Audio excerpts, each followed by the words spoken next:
दोस्त, आज हम पाल समाज हम अपना इतिहास जानेंगे और हम आज कहाँ पहुँचे, कल कहाँ थे, हमारा समाज कहाँ था और आज हम भेड़ बकरियों को पालने वाले नामों से जाने जाते हैं। हमारा क्या इतिहास रहा है, हम आज जानेंगे। उन षड्यंत्रकारियों ने हमें यहाँ तक कैसे पहुँचा दिया, आज हमें शूद्र हिंदू बना दिया उन षड्यंत्रकारियों ने। समझ लीजिए, आज हम पूरा इतिहास अपना जानेंगे। दोस्त मेरे, हम ज़्यादा से ज़्यादा अपने लोगों को ये वीडियो भेज देंगे जिससे जान सके वो लोग कि हमारे लोगों में अभी शिक्षा का माहौल कम है। ओबीसी वर्ग में आते हैं, ओबीसी में हमारे ही जात में नहीं, अदर भी जातियां हैं, उनमें भी शिक्षा का अभाव होने के कारण आज इस चीज़ों को हम नहीं समझ पा रहे हैं, षड्यंत्रकारियों को और हमारे लोगों के साथ क्या किया जा रहा है।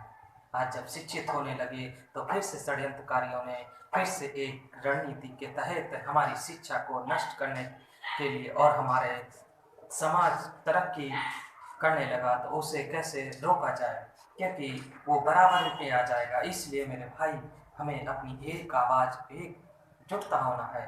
ओबीसी एससी एसटी वर्ग के साथ एक साथ में मिलना है। हम अपनी जात के भी लोगों को नहीं देखेंगे, क्योंकि एक दो लोग होकर हमारे पूरे समाज का रोड़ा बन चुके हैं। उन लोगों को भी देखना है हमें, उन रोड़ाओं और बाधाओं को भी पार करना है हमें अपनी बुद्धि से और दिमाग से समझ के। हम जात पात नहीं देखेंगे। अब हमें हमारे पूरे समाज का विकास चाहिए तो हमें जाति जनगणना चाहिए, जाति के अनुसार हमें हक चाहिए, तभी हमारा विकास हो जाए होगा। क्योंकि जो भी लोग शिक्षित होने लगे, आवाज़ उठाने लगे आज, अब उन्हीं उसी शिक्षा को दबाने के लिए, उनको दबाने के लिए और न शिक्षित हो, एकजुटता न आए, इसलिए फिर से उस आरक्षण और नियमों को धज्जियां उड़ाई जा रही हैं। भीमराव अंबेडकर का संविधान फिर से खत्म किया जा रहा है उन षड्यंत्रकारियों की वजह से। तुम्हें गुमराह किया जा रहा है कि ये आरक्षण क्या, जो पढ़ेगा वही बढ़ेगा। मेरे दोस्तों, यदि ऐसा होता, यदि शिक्षा हम कहते हैं ऐसा है तो शिक्षा फ्री कर दीजिए, हमारा समाज क्या हर वर्ग में सभी समानता आ जाएंगी। शिक्षा को नंबर 1 कर दीजिए, ऑटोमेटिक हम समाज एक समानता पे आ जाएंगे। आज वही समझ लीजिए 75 साल होने जा रहा है देश को आज़ाद होने। आज हम उभरे थे, उन्हें पता है कि हम वहाँ तक पहुँच जाएंगे, उनकी बराबरी तक। उन्होंने फिर षड्यंत्र किया। अरे नहीं, तुम्हें बताया जाता है क्यों कि जो पढ़ेगा वही बढ़ेगा। अरे मेरे भाई, यदि इतना ही हम संपन्न होते तो आज हम जिस उपाधि से नवाजे जाते हैं, भेड़ बकरियों, क्या क्या मेरा ये हम लोगों का ये इतिहास रहा है? नहीं रहा है। हम राजवंश रहे हैं, क्षत्रियों की औलादें हैं। इन षड्यंत्रकारियों ने हमें कैसे शूद्र अशूद्र में बांट दिया है। मैं बताना चाहता हूँ अपना इतिहास। हमारा इतिहास क्या था? हर्षवर्धन राजा कन्नौज और भास्कर वर्मा असम के राजा मिलके बंगाल के गौड़ वंश राजा पे आक्रमण कर दिया। जब पराजित हो गए, विध्वंस हो गया गौड़ वंश, तो मेरे दोस्त, वहाँ की सामंत और जनता ने गोपाल नाम के राजा को गोपाल नाम व्यक्ति को राजा बनाया गया। गोपाल आधा पाल, गो धन पाल, पाल आधा अपना नाम का लेके पाल वंश की स्थापना की, गोपाल राजा। वहीं से हमारी जात का उद्गम हुआ, पाल समाज का। और यही नहीं, हमारे वंशज में क्षत्रिय, राजपूत, ये देखिए षड्यंत्रकारियों ने, कोई कहता है इतिहास, जो षड्यंत्रकारी हैं वो इतिहास को किस तरह बदलते हैं, जबकि अभिलेखों में पाया गया सुर का छाप। ठीक, फिर भी ये कहते हैं सुर राजपूत क्षत्रिय समाज के नहीं हो, राजपूत बता दिया जाता है। जब सवाल वही इन्हीं षड्यंत्रकारियों को कुछ का ये कहते हैं, जब इनसे पूछो राजपूत कौन, तो ये यही लिखते हैं कहीं कहीं पे कि राजपूत विदेशी हैं, समझिए। और जब इनसे पूछो हमारे भारत के मूल निवासी क्षत्रिय कौन है, तो ये बोलते यही राजपूत के वंशज ही क्षत्रिय हैं, समझिए। कितना हमें गुमराह किया गया, हमारे धर्म को भी बदला गया।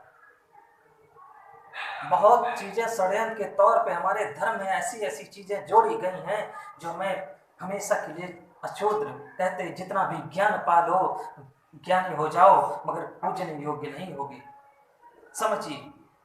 वो षड्यंत्रकारी आज हमें अशूद्र बना दिए, जो 1000 साल राज किया है। और हमारा उत्तरी भारत सर्वशक्तिशाली पाल वंशज का गढ़ था, समझिए। जब गोपाल वंश पाल समाज की नींव रखी गोपाल ने, समझिए, उनके बाद उनकी जनरेशन, जो उनके पुत्र चली आई पीढ़ियां, उन्होंने एक साथ राज किया। होलकर जो हमारे राजा, सुना होगा, 300 अंग्रेजों की नाक उड़ा दी। इतनी अंग्रेजों में दहशत थी पाल वंश के समाज की, राजाओं की, समझिए, कि वो दरबार में आते थे, जमीन में बैठते थे अपने बूट काट के, उनकी हिम्मत नहीं थी। अहिल्याबाई होलकर, ये हमारी रानी, समझिए, धर्मपाल सबसे शक्तिशाली राजा था हमारे वंशज में। आज भी धर्मपाल का नेपाल के ग्रंथों में इतिहास है। और पाल वंशज में बौद्ध धर्म का प्रचार प्रसार हुआ, कई विश्वविद्यालय भी खुले हैं मेरे दोस्त। आज हम अशुद्ध भेड़ बकरी पालने वाले बन गए, हम क्षत्रिय हैं। इन षड्यंत्रकारियों ने हमेशा हमें आपस में लड़ाया है, सदैव हमें अपने भाइयों में। और यही नहीं, समझ लीजिए, देवपाल साहब उत्कल जात का सर्वविनाश किया। वहां उत्कल जात का सर्वविनाश किया था। उत्कल जात मतलब जानते, ब्राह्मण, वहीं से मोल ले लिए। अब ये समझ लीजिए, ज्ञानी बहुत है, ये हमेशा राजा महाराजाओं के उसमें रहे। इन्हीं का चलता था, इनके बच्चे जो राजाओं महाराजाओं के थे, शिक्षित, जो शिक्षा देते थे, यही लोग आज तभी ये आप देखते होंगे सर्व ज्ञानी बोले जाते हैं। शिक्षा का सार प्रसार इन्हीं के माध्यम से आया और उन्हीं से टकरा। और ये भी देखा होगा, जिस दरबार राजा में ब्राह्मण का अपमान हुआ, उस राजवंश का विनाश करके ही विध्वंस किया गया है। वो अपने शिष्यों से उन राजा का पतन मान लेते थे, साम्राज्य हड़पवा लेते थे। वो ज्ञानी पुरुष। और यही नहीं, आज भी कथाओं में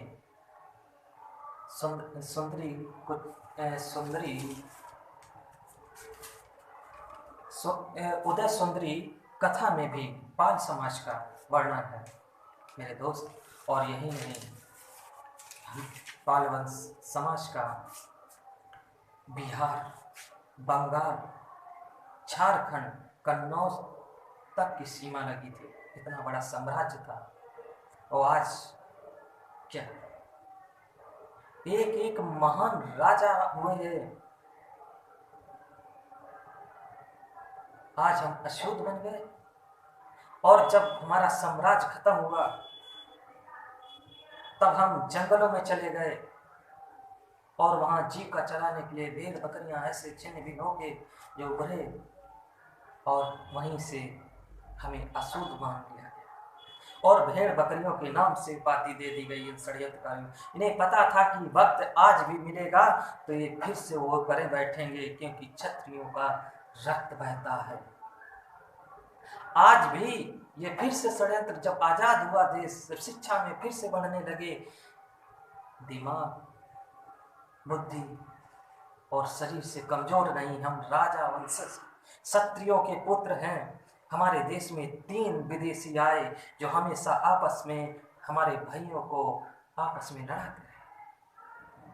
एक हम षड्यंत्र में फंसे हैं आज के टाइम हिंदू और मुसलमान के धर्म में।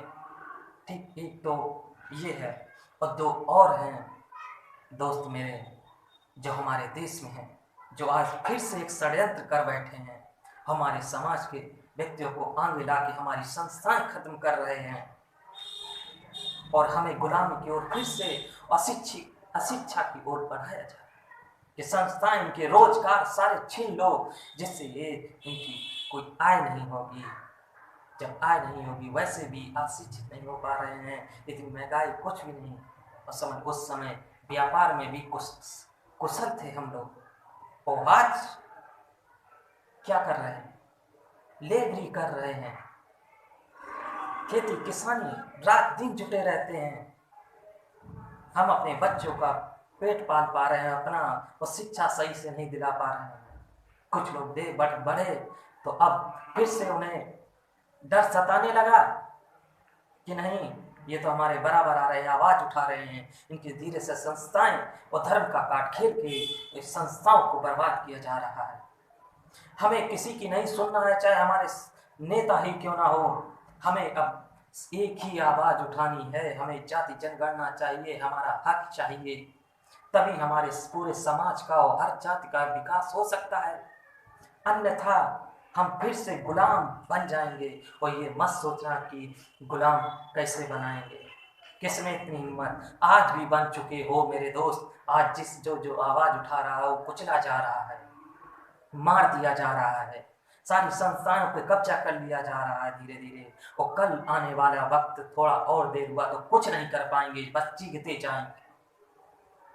हमें जाति जनगणना जो भी पार्टी उठाएगी, जाति जनगणना के अनुसार हक, उसी के हम वो करेंगे सपोर्ट, अन्यथा नहीं करेंगे। सुन लो, हमारे लोग, हमारी जनसंख्या जब बराबर होगी तो मेरे दोस्त सभी का विकास और आगे बढ़ेंगे हम। नहीं तो वही खेती किसानी लेबरी करने में जिंदगी डूब जाएगी। जो हमारे पास है वो धीरे धीरे आने वाली पीढ़ियों के लिए वो भी नहीं रह पाएगा। हमें एकजुट होना है। हमारे धर्म को भी बदला गया, बहुत सारे षड्यंत्रकारियों ने घुमाया। क्यों? क्योंकि तुम्हें इतना वक्त ना दिया जाए, तुम्हें ऐसा हौसला ना दिया जाए और तुम्हें ध्यान न केंद्रित करने दिया जाए, जिससे तुम्हारी बुद्धि में कुशाग्रता आए, सोचने की क्षमता एक अलग प्रकार की उत्पत्ति हो। हम मूल निवासी हैं इस भारत के। हमारा हिंदू धर्म और हमारी साक्ष्यों में मिलता है, हमारे पूजा पाठ। उन षड्यंत्रकारियों ने हमारे वेदों को भी जो और अन्य पुस्तकें लिखी हैं, कुछ ने उसमें भी फेर बदलाव किया। ये समझिए। सभी के पास वीडियो भेज देना मेरे दोस्त, और लाइक जरूर कर देना, कमेंट कर देना, सब्सक्राइब कर लेना मेरे दोस्त। हम जानना चाहते हैं हमारा समाज वाकई में जागरूक हो रहा कि नहीं। जानना चाहते हैं उत्सुकता है कि नहीं, कि गुलामी की उत्सुकता है। यदि गुलामी की ही उत्सुकता होगी तो हमें समझ में आ जाएगा मेरे दोस्त।